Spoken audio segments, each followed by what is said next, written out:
AP deputy CM గారు పవన్ కళ్యాణ్ గారు రాజకీయాల్లో ఉన్నారు. అయితే ఇప్పుడు ఆయనకి సంబంధించి 4.5 ఏళ్ల నుంచి కూడా ఒక ప్రాజెక్ట్ అనేది హరిహర వీరమల్లు సినిమా అనేది పెండింగ్ లో ఉంది. 13 సార్లు డిలే అయిపోయింది, ఆగిపోయింది. మరి ఇప్పుడు రిలీజ్ అవుతుంటారా? జూన్ 12 రిలీజ్ అంటారు అనుకుంటున్నారులే కానీ మేబీ ఆ డేట్కి వస్తే ఫ్యాన్స్ అందరూ హ్యాపీ. పొలిటికల్ గా పక్కన పెడితే ఆయన పొలిటికల్ గా ఉన్నాడు కాబట్టి మూవీస్ చేయలేకపోతున్నాడు. పాపం ప్రొడ్యూసర్లు అందరూ విలవిల్లాడిపోతున్నారు. కానీ వన్స్ ఆయన స్క్రీన్ మీదకి వచ్చే మాత్రం స్నానం చేస్తారు డబ్బులతో ఇట్లా. సో ఏంటంటే పవన్ కళ్యాణ్ గారి యాక్టింగ్ ఒక స్వాగ్ ఉంటుంది, ఒక ఫ్యాన్ బేస్ ఉంటుంది. సో లిటరలీ ఆయన వచ్చాడంటే స్క్రీన్లో దద్దరిల్లిపోయి వేరే లెవెల్ ఉంటాయి. కుర్చీలు దించేసుకోవాలి ఇంకా అది. సో పాటలు కూడా రిలీజ్ అయ్యాయి. అవును, డైరెక్టర్ల క్లాష్ రావడం ఇట్లాంటిది అయింది. చాలా ఇబ్బందులు. మరి ఇప్పుడు సినిమా రిలీజ్ అవుతుంటారు, పైగా ఈ గ్యాప్ లోనే జూన్ 1 నుంచి థియేటర్లు అన్ని బంద్ అనేటట్టు సో లిటరలీ థియేటర్లు బంద్ అని అంటున్నారు. అది కన్ఫర్మ్ అవ్వదులేండి బ్రో. ఇప్పుడు మన తెలుగు మన ఇండియాలో థియేటర్లు అంటే ఇక సినిమా అంటే అదొక ప్రాణం లాగా చూస్తారు.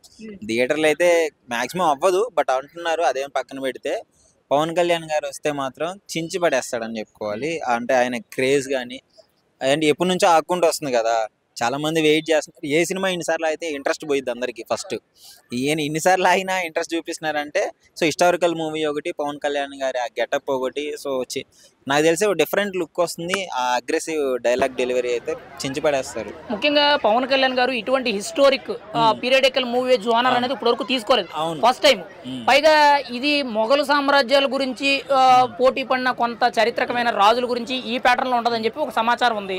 మరి ఎలా ఉంటది అంటారు మూవీ ఈ జోనర్ లో? అదే హిస్టారికల్ మూవీ అంటే ఇక మీకు తెలియని ఉంది, కత్తులు ఫైట్లు అట్లా అవన్నీ చూపిస్తారు. నీకు జల్సా సినిమా గుర్తుందో లేదో, రోడ్డు మీద కత్తి పెట్టి ఇట్లా తొక్కేస్తాడు. సో ఆ సీన్ కే పిచ్చ ఫ్యాన్స్ ఉన్నారు. అలాంటిది కత్తి పట్టుకొని సినిమా అంతా ఫైట్ చేస్తాయంటే ఫ్యాన్స్ ఆగుతారు, ఎవరు గాల్లో వెళ్ళిపోతారు ఇట్లా. అది యాక్చువల్ గా పవన్ కళ్యాణ్ గారికి సినిమాల్లో బాగా ఇష్టమైంది కత్తి, కత్తి సాములు, ముఖ్యంగా గన్ను. ఈ ప్యాటర్న్ అనేది బాగా నచ్చుతాయని చెప్పి చాలా మంది డైరెక్టర్లు కూడా చెప్తారు. మరి అదే ప్యాటర్న్ లో ఇప్పుడేమో కత్తి సాముతోనేమో ఇది హరిహర వీరమల్లు, ఓజీతోనేమో గన్ షాట్స్. ఎలా ఉంటది అంటారు? మరి ఈ రెండింటికి కంపారిజన్ చేయొచ్చంటారా? ఇదేదో డైలాగ్ ఉంటుంది, నాకు నేనే పోటీ నాతో నాకే పోటీ అంటాడు చూడు. సో యాజ్ ఇట్ ఈస్ ఇట్లానే ఉంది. ఈ రెండింటి కలెక్షన్స్ లో కాంప్రమైజ్ అవ్వవు రెండు. ఇంకోటి పంజా సినిమా ఫ్లాప్ చేశారు తిక్కలోళ్ళు తెలియక. వండర్ఫుల్ మూవీ పంజా. సో అది మిస్ఫైర్ అయింది. ఓజీ మాత్రం అస్సలు అవ్వదు, ఏకదమ్ ఫుల్ మీస్ట్ దమ్ బిర్యానీ అంతే. ఓజీ హరిహర వీరమల్లు అంటే మీరు రెండిట్లో ఏది చూస్ చేసుకుంటారు? Obviously OG. హరిహర వీరమల్లు అసలు ఎంత అంటే ఎంత హైప్ ఉన్నా కానీ ఓజీ అంటే సపరేట్. ఒక ఫ్యాన్ వాళ్ళ హీరోని పెట్టుకొని హీరోలాగా చూపించి వెండి తెర మీద ఆ ఫ్యాషనేట్గా మూవీ ఎట్లుంటుందో మీరు విక్రమ్తో చూశారు, లోకేష్ కనకరాజు తీసింది. సో అంతకు మించి డబుల్ ఉంటుందని అనుకుంటున్నాను నేను.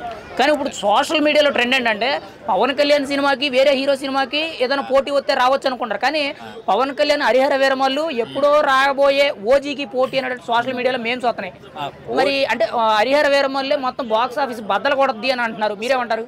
లిటరలీ హరిహర వీరమల్లు బద్దలు కొట్టిద్ది.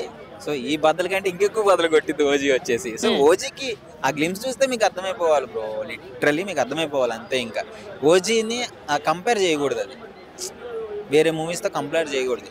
హరిహర వీరమల్లు వస్తుంది ఓకే, బట్ ఓజీ అనేది ఒక సపరేట్ ఫ్యాన్ బేస్ ఉంటుంది అంతే. ఫైనల్గా ఒక మాట, కలెక్షన్ల విషయంలో ఎలా ఉంటుంది? కలెక్షన్లో నేను చెప్తున్నాను కదా, హరిహర వీరమల్లుకి సపోజ్ ఒక 300 కోట్లు వచ్చాయనుకో, 301 కోటి ఓజీకి వస్తుంది. దీనికి 500 కోట్లు వేస్తే 501 కోటి ఓజీకి వస్తుంది అంతే. మరి ఈ రెండు సినిమాల్లో ప్రీవియస్ సినిమాలు పుష్ప కానీ, RRR కానీ, KGF కానీ, బాహుబలి కానీ, ఈ రికార్డ్స్ ని ఈ రెండు సినిమాలు ఏది బ్రేక్ చేసే ఛాన్స్ ఉందంటారు? ఇది అడిగితే కొంచెం కష్టమైన ప్రశ్న అని చెప్పుకోవాలి. అంటే ఓజీకి ఛాన్స్ ఉంది. మేబీ పుష్ప రికార్డులు రీచ్ అవ్వడానికి ఓజీకి ఛాన్స్ ఉంది. కానీ అంటే కలెక్షన్స్ మాట్లాడుకోవాలంటే టికెట్ ప్రైజెస్ కూడా మాట్లాడుకోవాలి. సో మరి అది కొంచెం క్లాసెస్ అవుతుంది. నాలెడ్జ్ లేని వాళ్ళు ఎన్నేం చెప్తారు, అన్ని వస్తాయి ఇన్ని వస్తాయి అని. కానీ అన్ని తెలిసిన వాళ్ళు మనం చెప్పకూడదు. బట్ మూవీ అయితే ఎక్సలెంట్ ఉంటుంది. టికెట్ ప్రైజెస్ చేస్తే మాత్రం చెప్పలేం.